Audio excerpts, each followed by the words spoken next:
ఉత్తరప్రదేశ్ ప్రయాగ్రాజ్ మహాకుంభమేళాలో అఘోరాలు మహిళా నాగసాధువులు సందడి నెలకొంది. ఈ నాగసాధువులు కుంభమేళా సమయంలో అందరి దృష్టిని ఆకర్షిస్తారు. కొన్ని లక్షల మంది నాగసాధువులు కుంభమేళాకి వస్తున్నారు. వింత రూపం, ఒళ్లంతా బూడిద, మృతదేహాలని తింటూ, గంజాయి తాగుతూ, పుర్రెలో ఆహారం తీసుకోవడం వంటి డిఫరెంట్ బిహేవియర్తో శ్మశానాలలో నగ్నంగా సంచరిస్తూ ఉంటారు. ఒక వ్యక్తి అఘోరాగా మారాలంటే అంతా ఆషామాషి విషయమైతే కాదు. సాధువులుగా మారాలంటే అనేక రకాల తపస్సులు చేయాల్సి ఉంటుంది. అంతేకాదు కఠినమైన నియమ నిబంధనలని, అనేక షరతుల్ని పాటించాల్సి ఉంటుంది. ఆ తర్వాతే తమ గురువు అనుమతి తీసుకుని కుంభమేళాలో స్నానం చేసిన తర్వాత సాధువుగా మారతారని పెద్దలు చెబుతారు. అయితే ఇలా పురుషులు మాత్రమే కాదండోయ్, మహిళలు కూడా నాగసాధువులుగా మారతారట. అయితే ఆడ అఘోరీల లైఫ్ స్టైల్ ఎలా ఉంటుందో ఎవ్వరికీ తెలియదు. మరి ఆడ అఘోరీలు ఎక్కడ ఉంటారు? ఆడ అఘోరీలుగా మారాలంటే ఎలాంటి కఠిన పద్ధతులు పాటిస్తారు? ఏం చేస్తారు? బట్టలెందుకు ధరించరు? పురుషుల్లానే నగ్నంగా ఉంటారా? ఆడ అఘోరీలు చనిపోతే వారి శవాల్ని ఏం చేస్తారు? ఇలా ఆడ అఘోరీల గురించి ఎవ్వరికీ తెలియని ఆసక్తికర విషయాల్ని ఈ వీడియోలో తెలుసుకుందాం. స్కిప్ చేయకుండా చివరి వరకు చూడండి. అఘోరాలని సాధువులని కూడా అంటారు. అఘోరాలు ఎక్కువగా కాశీ లాంటి శైవ క్షేత్రాల్లో లేదా హిమాలయాల్లో మనకు కనిపిస్తూ ఉంటారు. ఒళ్లంతా విభూదితో, రుద్రాక్ష మాలలతో, జటాజుటాలతో తపస్సులో నిమగ్నమైపోతూ ఉంటారు. అఘోరాలు ఎప్పుడూ శ్మశానాల్లోనే తిరుగుతూ ఉంటారు. కాలే కాష్టాల మధ్య కాలం వెల్లదీస్తూ ఉంటారు. మనుషుల పుర్రెల్ని పట్టుకొని సంచరిస్తూ ఉంటారు. దాన్ని ఒక పాత్రగా వివిధ పనులకు ఉపయోగిస్తారు. శరీరమంతా బూడిద ఉంటుంది. ఒంటిపై వస్త్రాలుండవు. మెడలో రుద్రాక్ష మాలలు ధరిస్తారు. శివుణ్ణి అమితంగా ఆరాధిస్తారు. గంజాయి తాగుతూ కనిపిస్తూ ఉంటారు. శవాలపై కూర్చుని ధ్యానం చేస్తూ ఉంటారు.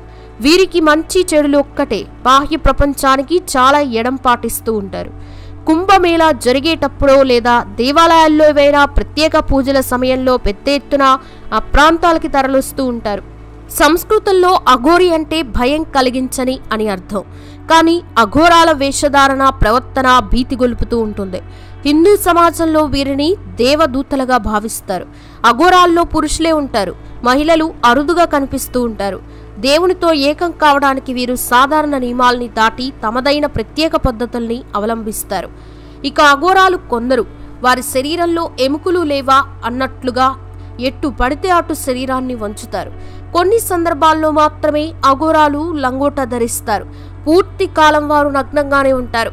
అఘోరీలకి అతీంద్రియ శక్తులున్నాయని నమ్ముతారు. పౌర్ణమి రాత్రుల్లో వారు శవాలపై కూర్చొని మంత్రాలతో పూజలు చేస్తూ ఉంటారు. చనిపోయిన వారి నుంచి తమకి శక్తి లభిస్తుందని చాలా మంది నమ్ముతారు. అఘోరీలు ప్రతి మనిషిని తమ వారిలా చూసుకుంటారు. దీని వెనుక వారి వాదన ఏంటంటే వారందరినీ ఒకేలా చూస్తారు. అఘోరీగా మారాలంటే 12 ఏళ్లు శ్మశానంలో తపస్సు చేయాలి. వారు సాధారణంగా పొగ తాగుతారు. లోతైన ధ్యానం సమయంలో గంజాయి ధూమపానం వారికి బలమైన ఆధ్యాత్మిక అనుభూతితో పాటుగా ఇది వ్యాధులు, ఇతర సమస్యల్ని దూరం చేస్తుందని వాళ్ళు నమ్ముతారు. అఘోరీలు త్యాగం చేసే సాంప్రదాయాన్ని పాటిస్తారు. జంతువుల్ని బలి ఇచ్చిన తర్వాత వాటి జంతు రూపం నుంచి విముక్తి పొందుతుందని అఘోరీలు నమ్ముతారు. అంటే మళ్ళీ పుడితే అది జంతువుగా పుట్టదు. వారు మానవుల మృతదేహాల నుంచి పచ్చి మాంసాన్ని కూడా తింటారు. ఇలా చేయడం వల్ల తమ సాంకేతిక శక్తులు బలపడతాయని వారు నమ్ముతున్నారు. నరమాంస భక్షత్వాన్ని ఆంథ్రోపోఫాగి అని కూడా అంటారు. ఏకాభిప్రాయం ఉన్నా లేకున్నా మరొక మానవుడి మాంసాన్ని లేదా అవయవాల్ని తినడం అఘోరాలు ఆచారంగా భావిస్తూ ఉంటారు. ఈ చర్య చాలా కాలంగా కొనసాగుతోంది. అఘోరీలు ఒకే చోట ఉండరు. వారణాసి లేదా కాశీ లాంటి ప్రదేశాల్లో ఎక్కువగా కనిపిస్తారు. ఎందుకంటే ఈ నగరంలో అఘోరీల గుడి ఉంది. ఈ ఆలయంలో గంజాయి మద్యాన్ని అందిస్తారు. అఘోరీలు శివుని మృతదేహాల్ని పూజిస్తారు. శివుని 5 రూపాలలో అఘోరా ఒకటని కూడా నమ్ముతారు. శివుడిని ఆరాధించడానికి ఈ అఘోరీలు మృతదేహాలపై కూర్చుని విన్యాసాలు చేస్తారు. అందుకే శివుణ్ణి శ్మశాన దేవుడిగా భావిస్తారు. ఒక అఘోరీ చనిపోయినప్పుడు అతని అంత్యక్రియలు వారు చేయరు. దీనికి బదులుగా అతని శరీరం నీటిలో వదిలేస్తారు. ఇక కుంభమేళాలో నాగ సాధువులు ఎక్కువగా కనిపిస్తారు. అయితే వీరిలో ఎక్కువగా పురుషులు కనిపిస్తారు. ఇంకా కొందరు ఆడ నాగ సాధువులు కూడా కనిపిస్తారు. మహిళా నాగ సాధువులు తమ జీవితాలని అరణ్యాలలో చాలా ఏకాంతంగా ప్రదేశాల్లో గడుపుతారు. నాగ సాధువుని మనం చూసే సందర్భాలు చాలా తక్కువ. వీరు నగ్నంగా ఉంటారు. పురుష అఘోరాల మాదిరిగానే స్త్రీలు కూడా శ్మశానంలో నిద్రించి దాంతో పాటు శవాలని భక్షిస్తూ ఉంటారు. మహిళలు అఘోరాలుగా మారడం అంత సులువైంది కాదు. ముందుగా వారు నాగ సాధువులాగా మారాలంట. అంటే కనీసం 6 ఏళ్ల పాటు బ్రహ్మచర్యం పాటించి ఉండాలి. అంటే 6 ఏళ్ల పాటు కటిక బ్రహ్మచర్యం అంటే పురుష వాసన తగలకుండా శృంగారం వంటి వ్యామోహాలకి దూరంగా ఉండాలి. అలా 6 సంవత్సరాల పాటు దూరంగా ఉన్నవారు జీవితాంతం కూడా బ్రహ్మచర్యాన్ని పాటించగలరని సన్యాసి ఆచార్య మహా మండలేశ్వర నిర్ణయించి వారికి సన్యాసం ఇస్తారు. ఇక అలా మారేందుకు తమకి తాముగా పిండ ప్రదానం చేసుకోవాలి.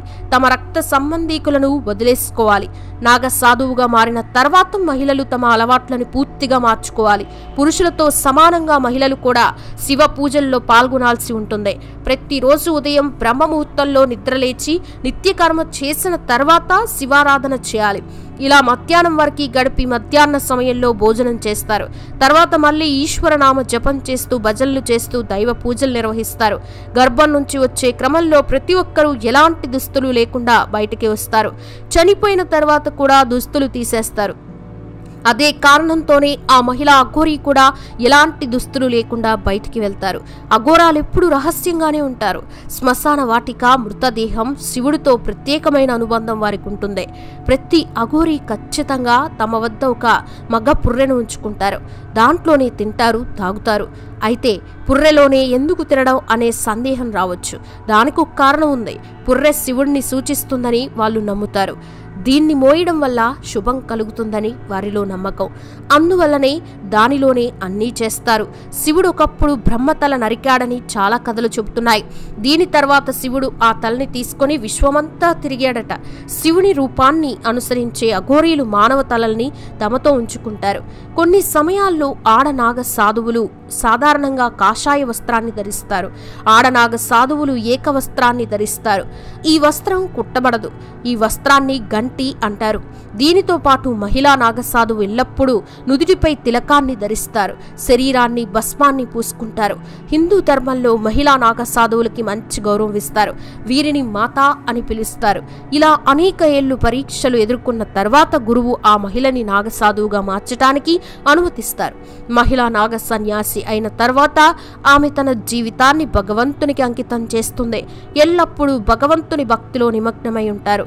ఉదయం భగవంతుని ఆరాధనతో రోజుని ప్రారంభిస్తారు. రోజంతా వారు భగవంతుని ధ్యానంలో జీవిస్తారు. ఉదయం లేచినప్పటి నుంచి రాత్రి వరకు పూజలు చేస్తూనే ఉంటారు. మహిళా నాగ సాధువులని సాత్వీయ మాత అని పిలుస్తారు. అంతేకాదు నాగిన్, అవధూతిని అని కూడా సంబోధిస్తారు. వీరు చాలా అరుదైన సందర్భాల్లో కనిపిస్తూ ఉంటారు. సామాన్యులకి దూరంగా దట్టమైన అడవులలో, కొండలలో, గుహలలో జీవిస్తారు. అరుదైన సమయాల్లో మాత్రమే జనాల్లోకి వస్తూ ఉంటారు. సాయంత్రం సమయంలో దత్తాత్రేయ పూజలో అంతా పాల్గొంటారు. మహిళా నాగ సాధువులు దత్తాత్రేయ తల్లి అయిన సతీ అనసూయ దేవిని ఎక్కువగా పూజిస్తారు. పూజల సమయంలో ఎలాంటి కోరికలు కోరుకోరు. ఎందుకంటే వారు సర్వసంగ పరిత్యాగిలి కదా. కేవలం ఈ జన్మకి మోక్షం కలిగించాలని దైవాన్ని అఘోరాలు వేడుకుంటారు. మహిళా అఘోరాలు చనిపోయిన సమయంలో ఎలాంటి కార్యక్రమాలు చేయకుండా శవాన్ని నదిలో లేదా ఏదైనా చెరువులో పడేస్తారు.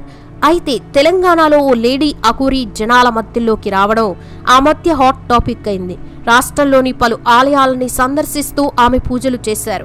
తన్ని తాను నాగసాధు అఘోరీగా చెప్పుకుంటూ సోషల్ మీడియాలో వైరల్ అయ్యారు. ఏపీ, తెలంగాణ రాష్ట్రాల్లో సంచరిస్తూ అనేక దేవాలయాలు దర్శించుకున్నారు.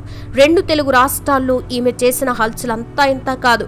పోలీసులు అడ్డుకుంటే ఆత్మార్పణ అనడం, పెట్రోల్ క్యాన్ బయటకు తీసి హల్చల్ చేశారు.